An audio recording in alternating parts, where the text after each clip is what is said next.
નમસ્કાર મિત્રો, આજે સીધું ને સટમાં આપણે આમ આદમી પાર્ટીની જે પરિસ્થિતિ છે એની વાત કરવાના છીએ. વિસાવદરમાં આમ આદમી પાર્ટીના નેતા અને ઉમેદવાર વિધાનસભાની પેટા ચૂંટણીમાં જીતી ગયા ગોપાલ ઇટાલિયા અને વિધાનસભાને ગજવશે, લોકોના પ્રશ્નોને વાચા આપશે. હવે તો બસ વિધાનસભામાં મુખ્ય વિપક્ષ તરીકે આમ આદમી પાર્ટી 2027માં આવી જશે, આવી વાતો વહેતી કરવામાં આવી હતી. કારણ કે આમ આદમી પાર્ટી તો સોશિયલ મીડિયા પર જીવે છે અને આમે કોંગ્રેસના જે નેતાઓ છે એ પણ ભારતીય જનતા પાર્ટી સાથે ઈલું કરતા રહ્યા છે અને એમાંય પાછા રાહુલ ગાંધીનું મત્તું મરાવીને કોંગ્રેસના જિલ્લા અધ્યક્ષોની જે નિમણૂકો જાહેર કરવામાં આવી અને કોંગ્રેસના પ્રદેશ પ્રમુખ શક્તિસિંહ ગોહિલ જે રીતે રણછોડરાય થઈ ગયા, એ પછી લંગડા ઘોડાઓ 2027માં રાહુલ ગાંધીનું નાક વાટશે ગુજરાતમાં, એટલું તો નિશ્ચિત થઈ ગયું હતું. ભારતીય જનતા પાર્ટીના ખેલ છે ને એ બરાબર લક્ષ્ય પર વાર કરે છે અને આમ આદમી પાર્ટી એ વિસાવદરમાં જીતે અને હજુ તો ગોપાલ ઇટાલિયા એ વિધાનસભામાં વિધાનસભ્ય તરીકે સ્પીકરની સામે જઈને શપથ લે એ પહેલા જ એમના બોટાદના ધારાસભ્ય એટલે કે આમ આદમી પાર્ટીના બોટાદના ધારાસભ્ય ઉમેશ મકવાણા એ રાજીનામું આપી દીધું અને ઉમેશભાઈ આમે વંકાયેલા હતા. વિસાવદર પ્રચારમાં જવું ન જવું એની ગળમથલમાં હતા. આમ તો 5 પરમેશ્વર કહેવાતા હતા. આમ આદમી પાર્ટીની વિધાનસભાની ચૂંટણી જે છેલ્લી થઈ એમાં 5 પરમેશ્વર કહેવાતા હતા, પરંતુ આ પરમેશ્વરો એ ભારતીય જનતા પાર્ટીના એજન્ટ તરીકે હોય એવું વધારે લાગે છે. એમાં અગાઉ ભાયાણી વિસાવદરના જે ધારાસભ્ય હતા આમ આદમી પાર્ટીના, એ ભારતીય જનતા પાર્ટીમાં જોડાઈ ગયા. ચૈતર વસાવા એક ફાયર બ્રાન્ડ નેતા છે, આદિવાસી નેતા છે, આમ આદમી પાર્ટીના નેતા છે અને એમને પણ ભારતીય જનતા પાર્ટીમાં લાવવા માટેના ચક્રો આજે પણ ગતિમાન છે. એટલે ભારતીય જનતા પાર્ટીની સરકાર એવું નિશ્ચિતપણે માને છે કે એની વિરુદ્ધમાં કોઈ મજબૂત અવાજ નહીં ઉઠવો જોઈએ અને વિસાવદરમાંથી જીતેલા ગોપાલ ઇટાલિયા એ પણ કેટલો અવાજ કરી શકશે એના વિશે અમે સૌથી પહેલા કહી રહ્યા હતા કે ભારતીય જનતા પાર્ટીમાં હાર્દિક પટેલને પગલે પગલે નહીં જાય એની શું ખાતરી. ઘણાને નહીં ગમે, ભાઈ શ્રી ગોપાલ ઇટાલિયાને ન ગમે, કારણ કે વિધાનસભામાં ચૂંટાયા પછી હાકલા દેકારા કરવાથી કંઈ વળતું નથી, પ્રજાના પ્રશ્નો ઉકેલાતા નથી. હાર્દિક પટેલ ક્યાં ખોવાઈ ગયા એ હજુ છે ને આપણને જાણવા મળતું નથી. એમના વિદેશ પ્રવાસો, પર્યટનો, એની તસવીરો એ જે શેર કરે છે સોશિયલ મીડિયામાં એ આપણે જોઈ શકીએ છીએ, પણ વિધાનસભાની અંદર એ છે ને શું કામગીરી કરી રહ્યા છે અથવા સરકારને શું લખી રહ્યા છે, પ્રજાના કયા પ્રશ્નો ઉઠાવી રહ્યા છે, એ હજુ જાજુ આપણને જાણવા મળતું નથી. અને એટલે જ હાર્દિક પટેલની જે અવસ્થા થઈ, અલ્પેશ ઠાકોરની જે અવસ્થા થઈ, ધારાસભ્ય પદ તો મળી ગયું પરંતુ મોઢે તાળા. અને જિગ્નેશ મેવાણી એ ત્રિપુટી જે હતી આંદોલન ત્રિપુટી 2015ની, એ આંદોલન ત્રિપુટીમાંથી એકમાત્ર જિગ્નેશ મેવાણી એ હજુ ભારતીય જનતા પાર્ટીમાં ગયા નથી ને જઈ શકે એમ નથી, કારણ કે એમની વિચારધારા એમને જવા દે એમ નથી. પોતાને આંબેડકરવાદી ગણાવે છે, પરંતુ એ એવા આક્રમક મિજાજમાં રહે છે કાયમ કે મને લાગે છે કે જે ધારાસભ્યનું પરિપક્વ વ્યક્તિત્વ હોવું જોઈએ એ અમને ઘણી વખતે એમનામાં જણાતું નથી. લોકો છે ને તાળીઓ પાડતા હશે, લોકોની તાળીઓ પડાવવા માટે તો નરેન્દ્ર મોદી પણ આકલા દેકારા કરતા હતા. તમને ખબર છે, વડાપ્રધાન થયા એ પહેલાં અથવા મુખ્યમંત્રી થયા ત્યારે છે ને એ જે સભાઓ સંબોધતા હતા, હિન્દીમાં સભાઓ સંબોધતા હતા, કારણ કે લક્ષ્ય છે ને વડાપ્રધાન પદનું હતું. વચન શુકિમ દારિદ્ર્યમ, વચનો આપવામાં મણાહું રાખવી, વચનો ખૂબ આપ્યા હતા, પરંતુ એ વચનોનું પાલન એમણે કેટલું કર્યું એ આપણે જાણીએ છીએ. નરેન્દ્ર મોદી તો સત્તામાં છે, અલ્પેશ ઠાકોર સત્તા પક્ષમાં છે, હાર્દિક પટેલ સત્તા પક્ષમાં છે, જિગ્નેશ મેવાણી વિપક્ષમાં છે આજ સુધી. પરંતુ કડીમાં એમણે જે ત્રાગા કર્યા, દલિત અનામત બેઠક ઉપર ત્રાગા કર્યા, એને કારણે એમની મહેચ્છા મનસા એ શું છે એ હજુ સુધી સમજાતી નથી. અમને લાલજી દેસાઈ જરૂર કહે છે કે એ ભારતીય જનતા પાર્ટીમાં તો નહીં જાય, અને અમને એ લાગે છે કે ભારતીય જનતા પાર્ટીમાં નહીં જાય, પણ કંઈ કહેવાય નહીં.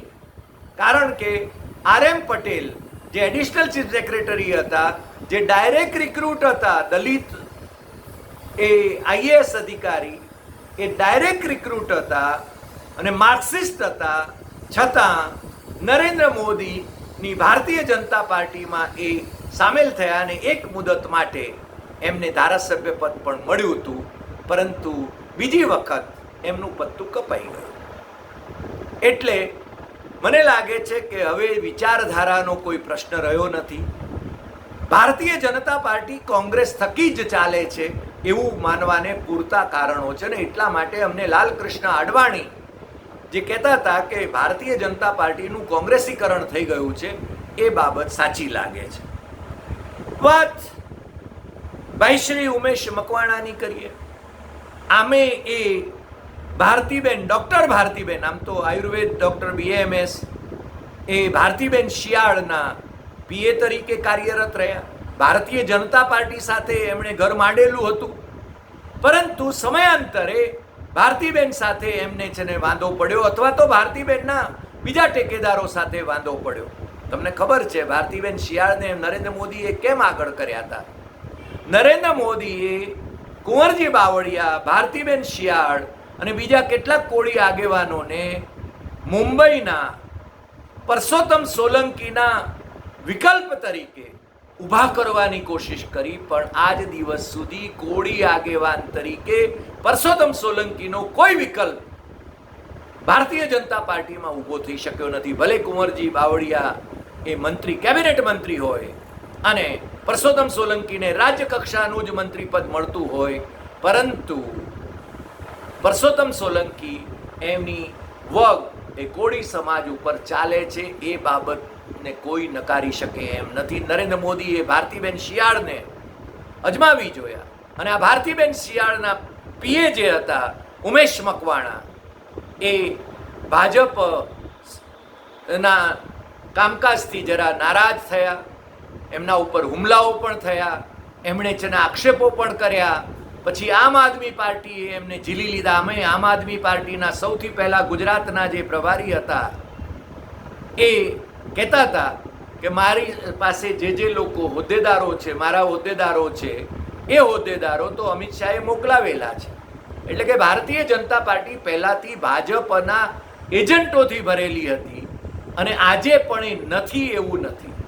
ચૈતર વસાવા લડાયક મિજાજના છે, પણ ચૈતરને જે રીતે કેટલાક કેસીસની અંદર ફસાવવામાં આવે છે, આદિવાસીઓના પ્રશ્ને છે ને પોતાના મત વિસ્તારના પ્રશ્ને એ લડાયક મિજાજ ધરાવે છે, એ અધિકારીઓને પ્રશ્નો કરી શકે છે, પરંતુ એની સામે જે કેસીસ નાખવામાં આવે છે, બનાવટી કેસીસ પણ જે ઊભા કરવામાં આવે છે, એને કારણે ક્યારેક એણે ઝૂકવું પડે અને સત્તા સાથે બેસવું પડે તો અમને બહુ આશ્ચર્ય નહીં થાય.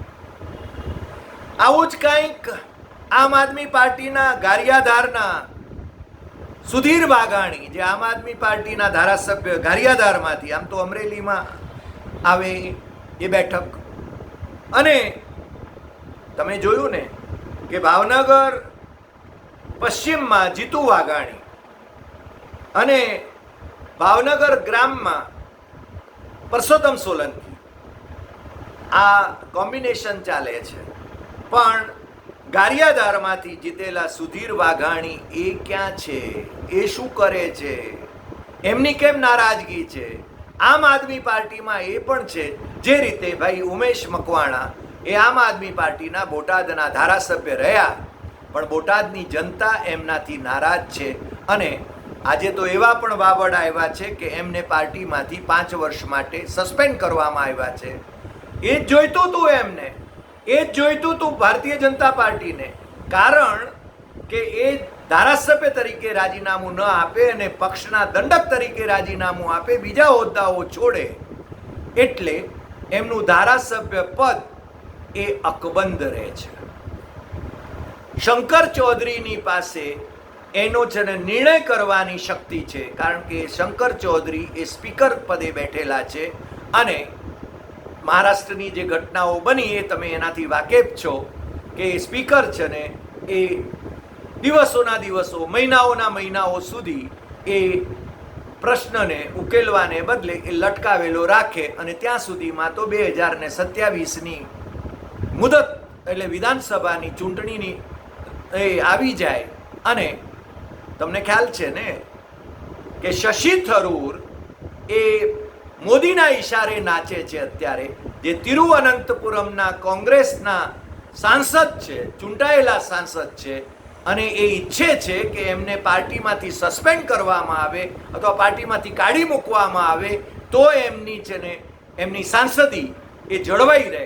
અને એ મોદીની સરકાર, મોદીએ ગાજર જે લટકાવ્યું છે કે વિદેશ મંત્રી બનાવશે, અથવા તો એમને કોઈ હોદ્દો આપશે, અથવા તો કેરળની અંદર એમને મુખ્યમંત્રી તરીકે પ્રોજેક્ટ કરશે, એ બાબત એ રાહ જોઈ રહ્યા છે. પરંતુ કોંગ્રેસવાળા પણ અનુભવી છે, કોંગ્રેસવાળાઓ જાણે છે, એટલે શશી થરૂર એમની વિરુદ્ધમાં નિવેદનો જરૂર કરે છે, અને શશી થરૂર કોંગ્રેસની વિરુદ્ધમાં નિવેદનો કરીને મોદીના વખાણ કરવામાં તો કંઈ બાકી રાખતા નથી, અને છતાં એમને પાર્ટીમાંથી સસ્પેન્ડ કરવામાં આવતા નથી, એ આપણે જાણીએ છીએ. એ જ રીતે એ જ ફોર્મ્યુલા ઉમેશ મકવાણાને લાગુ પડે. અને કાલ ઉઠીને સુધીર વાઘાણી એ પણ જો ભારતીય જનતા પાર્ટી સાથે જોડાય અને રાજીનામું ન આપે ને એમને પક્ષમાંથી સસ્પેન્ડ કરવામાં આવે, તો એ પણ ધારાસભ્ય તરીકે 2027 સુધી ચાલુ રહે. ગોપાલ ઇટાલિયાના વિરુદ્ધમાં ઉમેશ મકવાણાને વાંધો હોય તો એમણે પહેલા રાજીનામું આપવું જોઈતું હતું. ગોપાલ ઇટાલિયા જીતે છે કે હારે છે એના પહેલા. પણ આ આખું ષડયંત્ર જે રચાય છે, ઓપરેશન લોટસ જે થાય છે, એ ગુપ્ત રીતે એની યોજના, એનો ટાઈમ બાઉન્ડ આખી યોજનાઓ હોય છે કે ગોપાલ ઇટાલિયાનો ઉત્સવ મનાવવામાં આવે એ પહેલા એ ઉમેશ મકવાણાને સાધી લેવામાં આવે. અને સુધીર વાઘાણી તો પહેલેથી નિષ્ક્રિય થઈ ગયેલા છે, તો બધા જ જાણે છે, કોણ નથી જાણતું. અને એટલા માટે હવે જે ટાર્ગેટ ઉપર છે એ ચૈતર વસાવા છે, અને ચૈતર વસાવા એ શું કરશે એ કહેવું જરા મુશ્કેલ છે.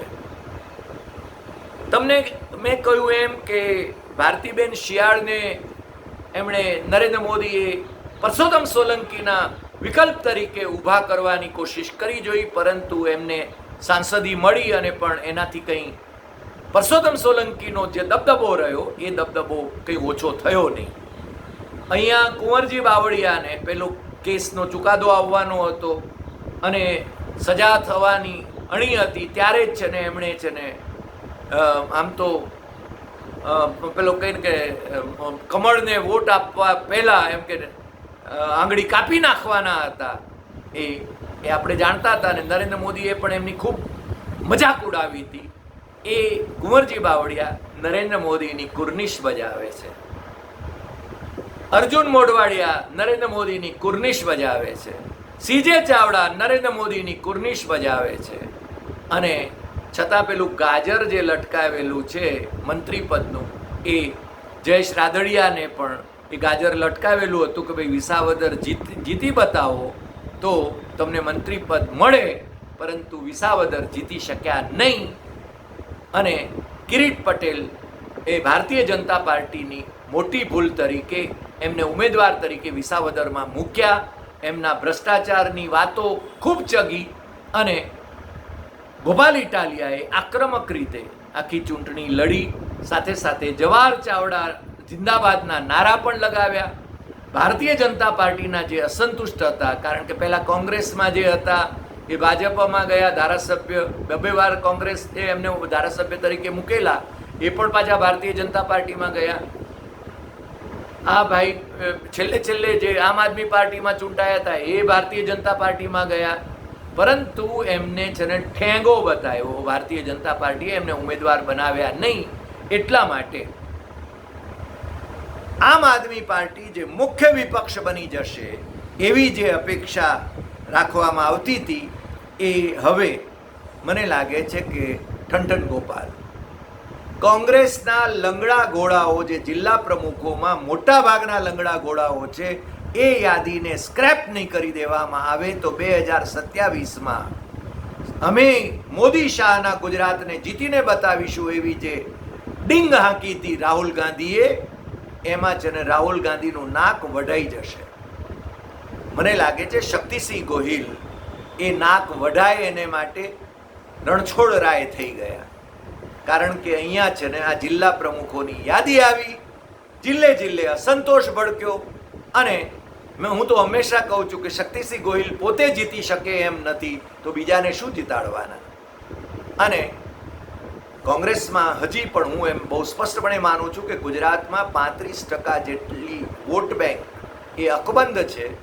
ગઈ વિધાનસભાની ચૂંટણીમાં જે વેપાર કર્યો એ વખતના હોદ્દેદારોએ અને જમીનો ખરીદી એ આપણે બધા જાણીએ છીએ, એટલે એનો પુનરોચ્ચાર કરવાની જરૂર નથી.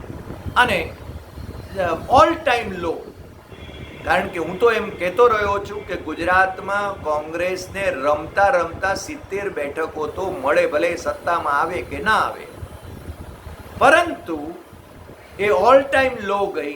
અને શક્તિસિંહના રાજીનામા પછી હજુ કેટલાક લોકો છે કે જે એમને મનાવવાની કોશિશ કરે છે કે ના બાપુ, તમે તમારા વિના અમારો ઉદ્ધાર નથી. હવે બાપુ પોતે તો જીતી શકતા નથી અને એ આવીને હું દાદર મારવાના છે.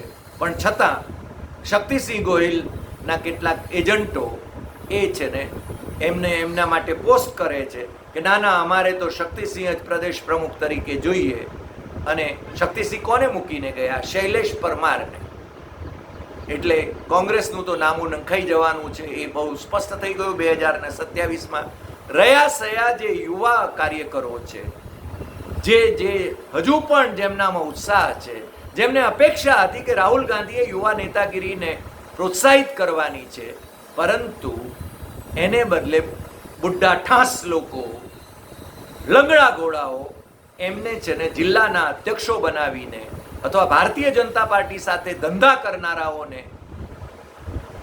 જિલ્લા અધ્યક્ષો બનાવીને 2-4 જે રેસના ઘોડા છે એ લોકોને પણ કેમ કરીને પાડી દેવા એવો ખેલ આ લોકો રચવામાં પડ્યા છે એ આપણે જાણીએ છીએ. પણ 2-4 રેસના ઘોડાથી ગુજરાત કોંગ્રેસનો ઉદ્ધાર થાય નહીં.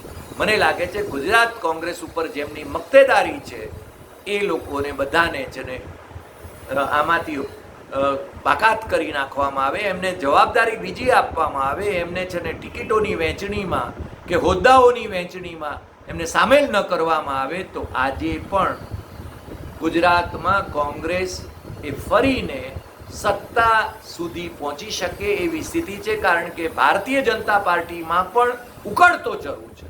કારણ કે ભારતીય જનતા પાર્ટીમાં પણ અનેક ગ્રુપો છે અને એમાં ખાસ કરીને કોંગ્રેસથી જે આવેલા છે, જે કોંગ્રેસમાં મલાઈ ખાઈને ફાંદ વધારીને જે લોકો આવેલા છે, જે હોદ્દાઓ ભોગવીને આવેલા છે, એ લોકો અહીંયા પણ જો મિનિસ્ટરો થતા હોય તો પછી મને લાગે છે કે ભારતીય જનતા પાર્ટીનું પણ કલ્યાણ થઈ જશે.